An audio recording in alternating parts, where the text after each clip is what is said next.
"You're selfish," Amber said. She didn't even lower her voice. "You're choosing your own comfort over your son's future. And honestly, I think that says everything about you." That was all it took. One sentence from my daughter-in-law, delivered over the phone on a Tuesday afternoon while I was standing in my kitchen still wearing my coat from the grocery store, and the version of myself I'd been holding on to quietly for 2 years began to crack. I had said no. That was the crime. My son Derek had called the week before, cheerful, in the way he only got when he needed something. He and Amber were looking at trucks. Not just any truck, a $47,000 extended cab pickup that Amber had apparently decided they needed because her brother had just bought one. Derek's credit was thin from the business they'd started and then quietly dissolved 2 years ago, the one I'd helped fund to the tune of $18,000, which had never come up in conversation again after the last invoice went unpaid. He needed me to co-sign. I told him I couldn't do it. Not I don't want to. I can't. I was 67 years old, living on a nurse's pension and a modest savings account that my financial advisor, a dry, careful man named Raymond, had told me plainly not to touch for anyone. I'd explained all of this to Derek. He listened the way he always did when the answer wasn't what he wanted, quiet, then gone. Then Amber called. She laid it out like a closing argument, that I'd never really been supportive, that Derek had worked so hard and deserved this, that co-signing wasn't even really a risk because they would be making all the payments, that I was lucky to have a son who still included me in anything, given how distant I'd become since my husband passed. I listened. Then I said, quietly, that my answer was still no. That's when she said it, that I was selfish, that it said everything about me. I set the phone down on the counter after we hung up, not slammed, set. My hands were steadier than my chest, which felt like something had shifted loose inside it. I stood there for a long moment, still in my coat, the grocery bags leaking cold air against my ankles. 2 days later, Derek sent a text. Just a few lines. "Mom, I think you need to think about what kind of relationship you want to have with this family. Amber is hurt. I'm hurt. We need space." I read it 4 times. Then I wrote back, "Take the space you need. I love you." He didn't respond. That Saturday, I was supposed to go to Tyler's soccer game. My grandson was 9, wiry and loud, with a gap between his front teeth and a habit of narrating his own goals in a sports announcer voice. I had been to every game that season. I'd bought him his cleats.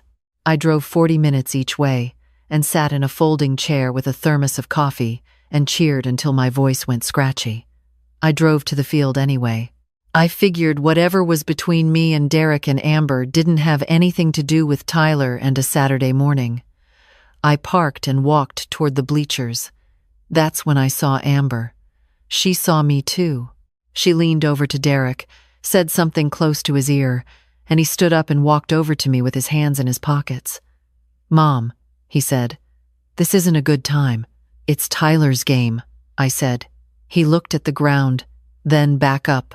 "We just need some distance right now. From everything. I think it's better if you don't come to things for a while." I looked past him at the field. Tyler was warming up near the goal. He hadn't seen me yet. I almost called out to him. I could see exactly how his face would change when he spotted me, that wide grin, the wave with his whole arm. I didn't call out.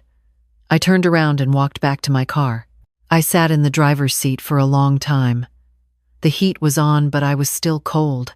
I watched other families moving across the parking lot, parents with lawn chairs and snack bags, grandparents in puffy vests, all of it so ordinary and unreachable. I thought about the cleats in Tyler's bag. I thought about the $18,000. I thought about the last 4 Christmases, the cooking I'd done, the gifts I'd wrapped, the times I'd driven through ice to be there and left without so much as a thank you that landed. I drove home. I made soup I didn't eat. I sat by the window until dark. The next morning, I didn't feel sorry for myself. I felt something colder and quieter than that. I felt like I was finally reading something I'd been avoiding for a long time, and the words were not kind. I went to my filing cabinet. I kept things organized, old habit from 31 years of nursing, where documentation was the difference between safe and sorry. I pulled out the folder I kept in the back, the one I hadn't opened in over a year. Inside were the records I'd kept, not because I planned to use them, but because I couldn't help it. It was just how my mind worked. The $18,000 business loan that became a gift. The $6,000 I'd wired during their first year of marriage, when Amber's car was repossessed and Derek said it would destroy their credit. The $2,200 for Tyler's preschool when their spot came up and they were short on the deposit. The monthly grocery transfers I'd been sending for the last 3 years, $400 every first of the month, which I'd started after Derek mentioned offhandedly that things were tight. I sat with the papers in my lap. Then I did the math. I'd never done the math before. I'd told myself it didn't matter, that you don't keep score with family, but apparently family kept other kinds of score. The number was significant enough that I had to write it down twice to believe it. I thought about Raymond, my financial advisor, how he'd sat across from me last spring with that careful expression and said, "Dorothy, if this pattern continues, your retirement runway is shorter than it should be." I'd nodded, and then come home and scheduled the next transfer. Dorothy. That was me. Dorothy May Callahan, née Whitfield, retired registered nurse, widow, grandmother, co-signer of nothing, apparently no longer welcome at a 9-year-old's soccer game. I picked up the phone and called my attorney. His name was Paul Hendricks, and I'd worked with him to update my will after my husband Gerald passed. He was unhurried and never made me feel foolish for asking questions. His receptionist put me through after a brief hold. "Paul," I said, "I'd like to come in. I need to look at a few things. The power of attorney, and I'd like to go over my will again." He asked if everything was all right. I told him it would be. I meant it. The appointment was Thursday at 2. I spent the days before it cleaning.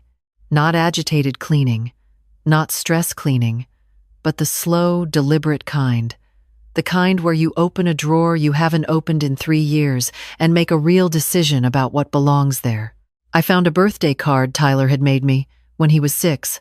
A folded piece of construction paper, orange, with a lopsided cake drawn in crayon and the words, "Happy Birthday Grandma Dot," spelled out in his careful, enormous letters.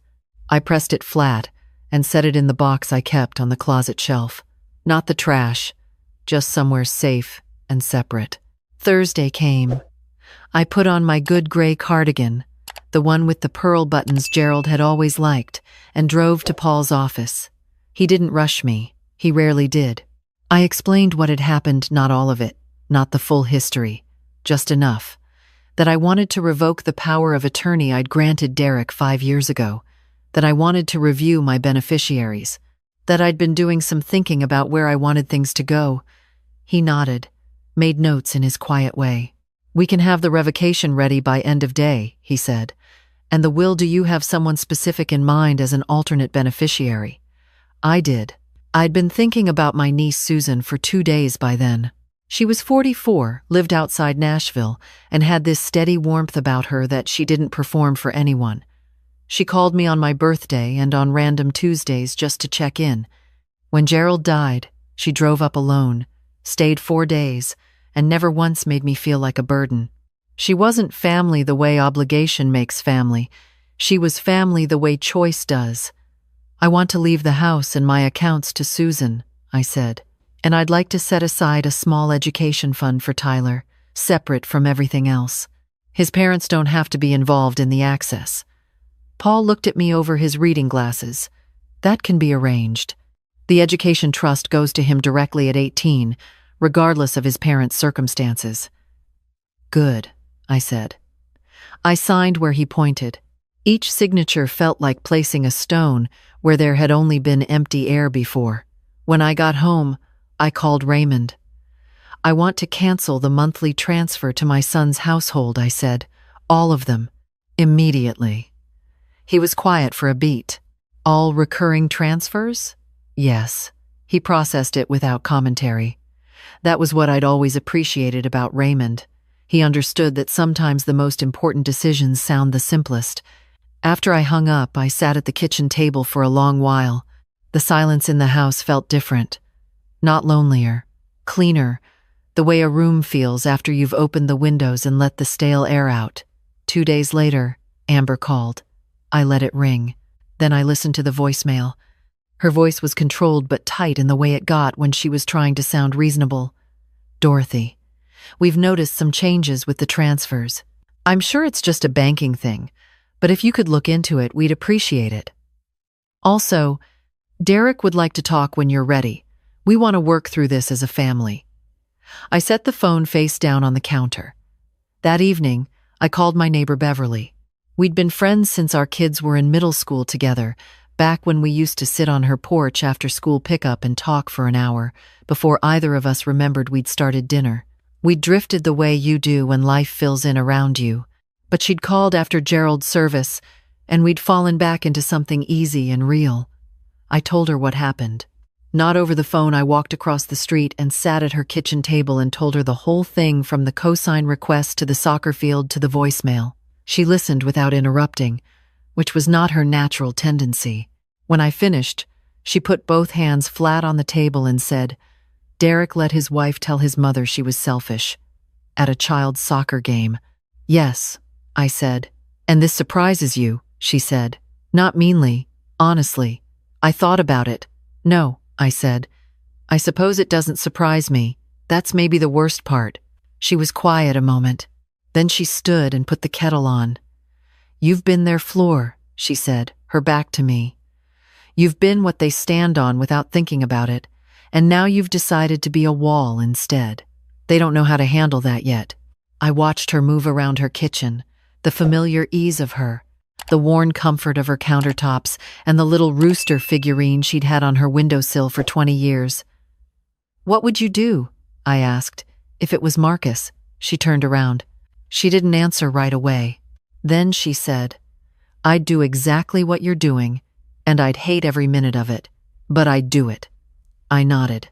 She made the tea strong, and we sat there until it was nearly 9 o'clock, talking about other things. Her garden, the new pharmacist at the drugstore, a book she'd read twice. When I walked home, the air was cold and sharp, and I felt more like myself than I had in weeks. The letter from Derek came on a Monday, handwritten, which surprised me. Derek didn't write letters. He was the kind of person who communicated in bullet points and voice memos. But it was his handwriting on the envelope, no question. I'd know it anywhere. I set it on the kitchen table and didn't open it for 2 hours. I went about my morning. I did the dishes. I watered the plants on the sill. I watched the neighbor's cat sit perfectly still in the middle of the yard, staring at something I couldn't see. Then I sat down and opened it. He'd filled both sides of a single sheet. The tone was careful in a way that felt coached. He wrote that Amber had been under tremendous pressure this year, that he understood I had concerns about the loan, but that my reaction, the sudden cancellation of the transfers, the attorney meeting, all of it had been extreme and had blindsided them. He wrote that he was worried about me. That grief sometimes made people act in ways they later regretted. He mentioned Gerald twice. He suggested I talk to someone. The last paragraph read, "We still want you in Tyler's life, but we need you to understand that this family has to function as a unit, and right now, your actions are creating division. We hope you'll reconsider." I read it through twice. Then I folded it and placed it in the envelope. I didn't burn it. I put it in the filing cabinet, in the folder at the very back, where it could sit alongside everything else I documented without quite knowing why. Then I called Susan. She picked up on the second ring, the way she always did, as if she'd been expecting me. "I think I need to come visit," I said. "If the offer is still open." "The offer is always open," she said. "Come this weekend. I'll make up the guest room and we can sit on the porch and watch the birds argue over the feeder." I laughed. A small, real thing. I packed 2 days later. Light. A few sweaters, comfortable shoes, my reading glasses, the novel I'd been failing to finish for 3 months. Before I zipped the bag, I stood in the middle of my bedroom and looked around at everything I'd accumulated and chosen and kept, the quilt Gerald's mother had made, the framed nursing school photo from 1980, where I looked terrified and 22, the ceramic lamp Tyler had made me in art class lumpy, listing slightly to the left, painted in 3 shades of blue. None of it was going anywhere. I'd be back. But something about stepping away from it, even briefly, felt necessary. The drive to Nashville was 6 hours. I stopped once for gas and coffee.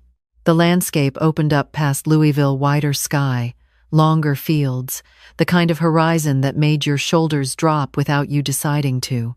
I had the radio on low and my hands loose on the wheel, and somewhere around the Tennessee border I realized I hadn't checked my phone in 4 hours. Susan was in the driveway when I pulled up, still in her gardening gloves, waving with one hand and holding a trowel with the other.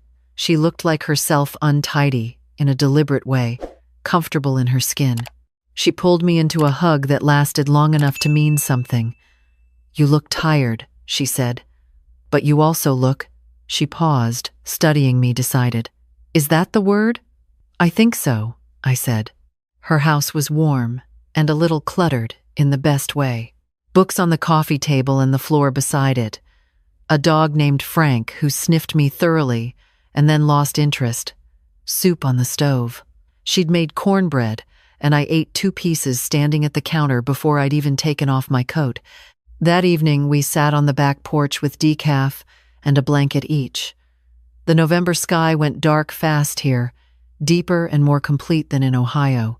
She'd put a string of lights along the railing, and they gave everything a soft amber edge. "Tell me what happened," she said. "From the beginning." So I did. I told her about the loan request, about Amber's phone call, about standing in the parking lot at Tyler's soccer game, watching Derek walk toward me with his hands in his pockets. I told her about the filing cabinet and the math I'd finally done. I told her about Paul and Raymond and the revocation and the will. She listened the way she always had, with her full attention, not waiting for her turn to talk but actually absorbing what I was saying. When I finished, she was quiet for a moment. Then she said, "Aunt Dorothy, how long have you been managing their lives?" I thought about it.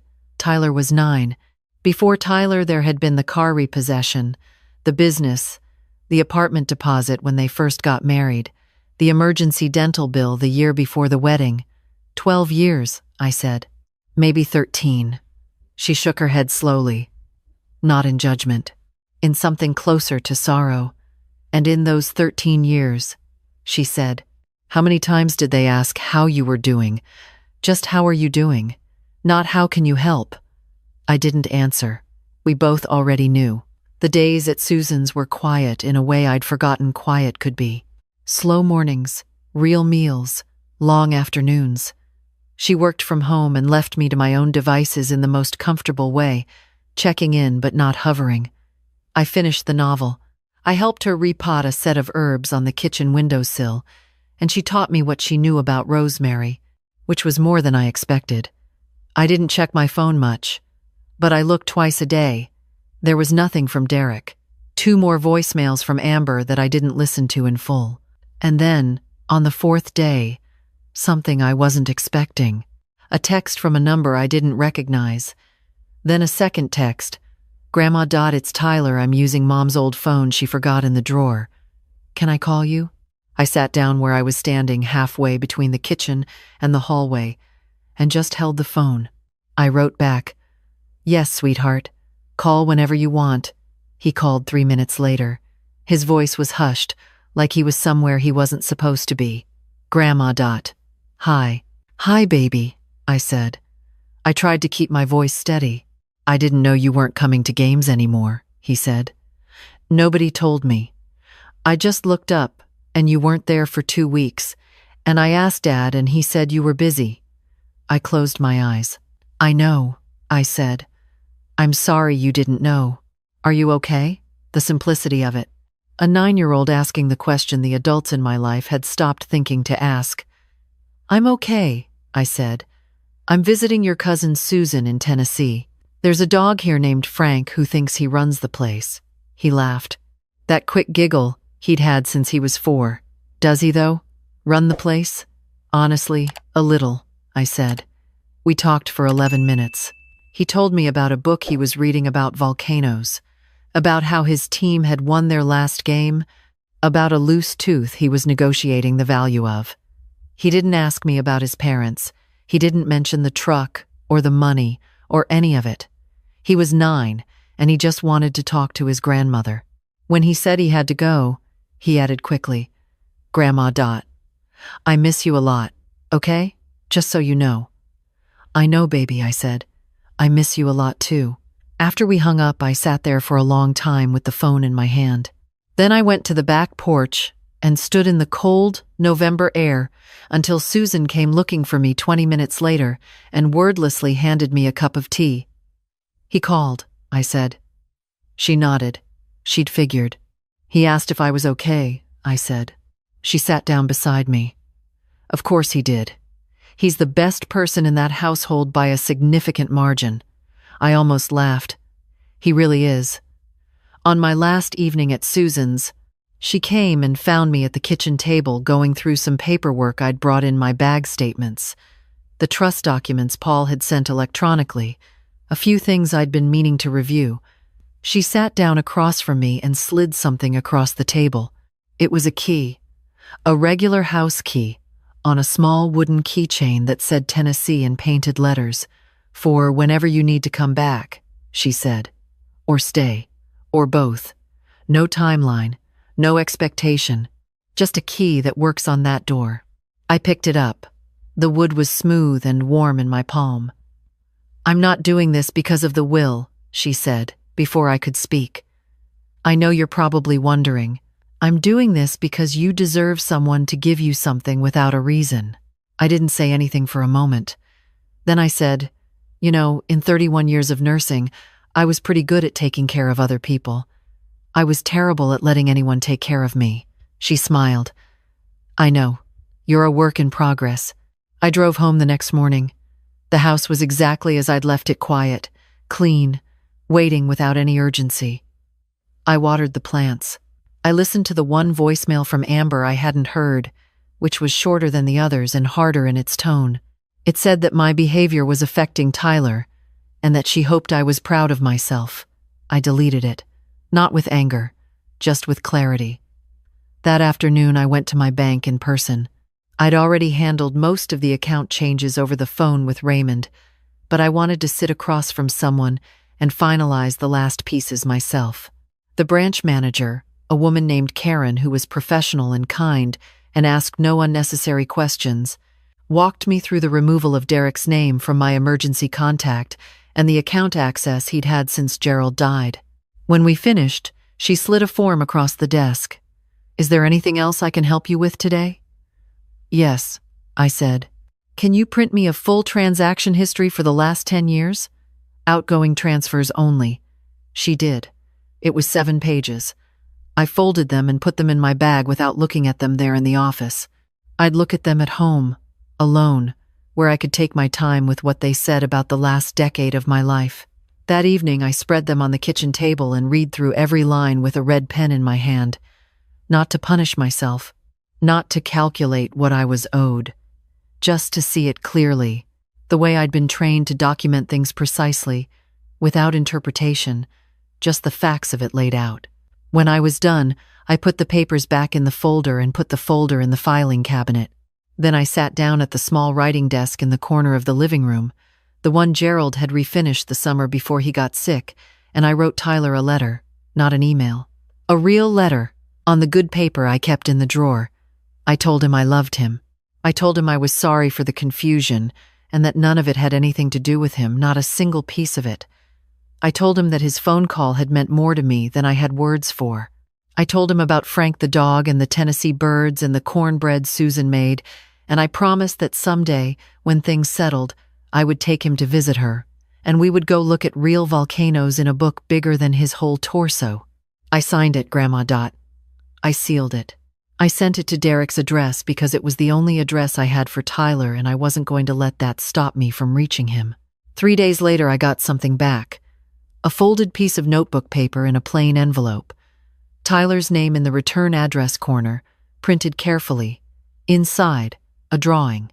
Me identifiable by the gray hair and the specific way he'd always drawn my glasses, round and slightly crooked, standing in a yard, next to a lumpy dog that was labeled Frank.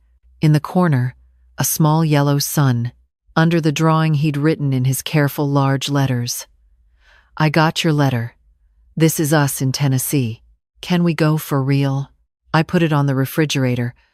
I didn't hear from Derek for almost 2 weeks after that. Then he called on a Sunday evening.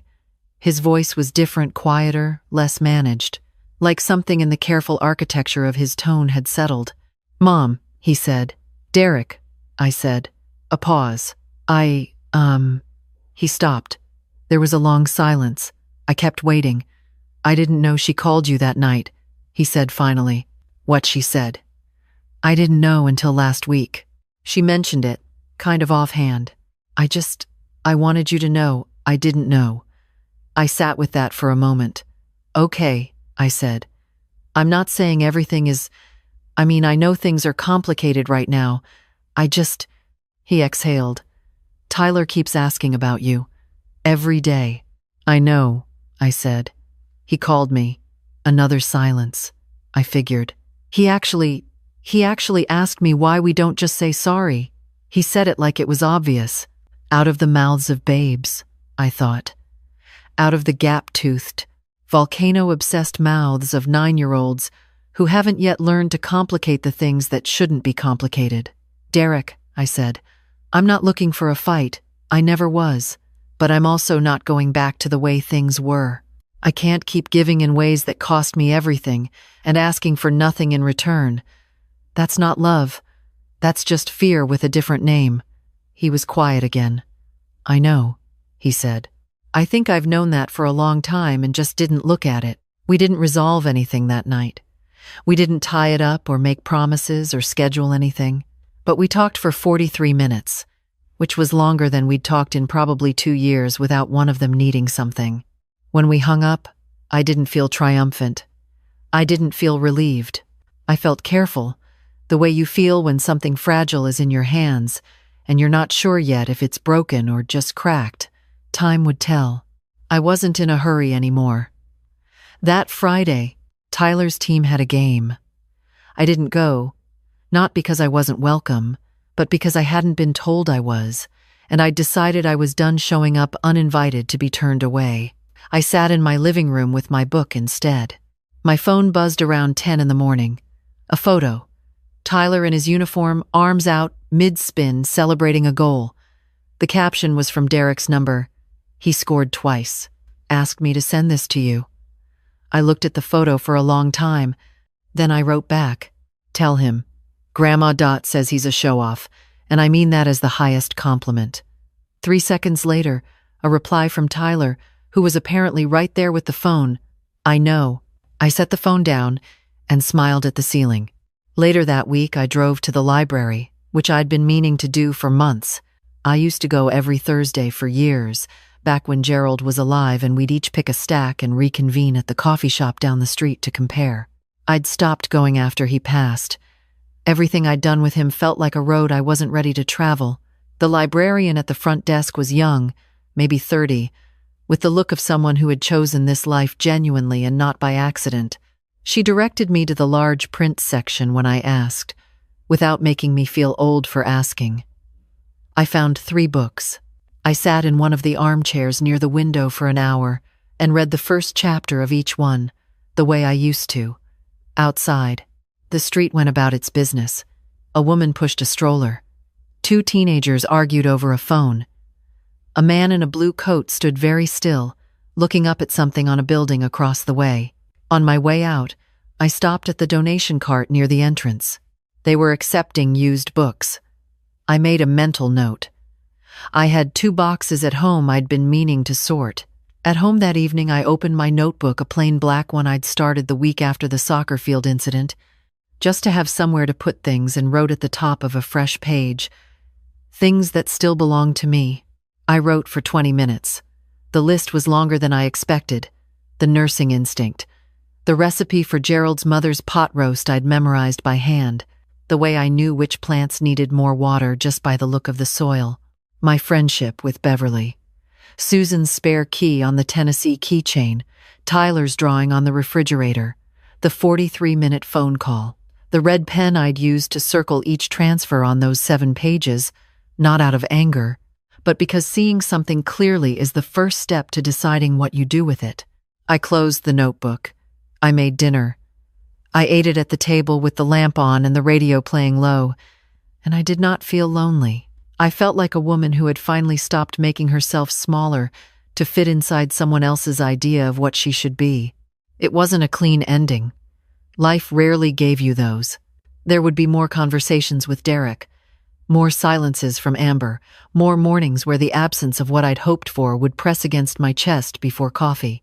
Tyler would grow up and understand things differently at different ages, and I would just have to be there for all of it, steadily, on terms I could live with. But I'd made the hard choices. I'd signed the papers and made the calls and said the things that needed saying, even to myself in the quiet of a kitchen where no one else could hear. And I'd learned, late in this life, but not too late, that love without self-respect was just erosion, dressed up as devotion. I was still Dorothy Mae Callahan, retired nurse, widow, grandmother, and finally, someone who took her own side. If any part of this story felt familiar, I want you to know you're not alone in it. Leave a comment below and tell me your story. I read every one.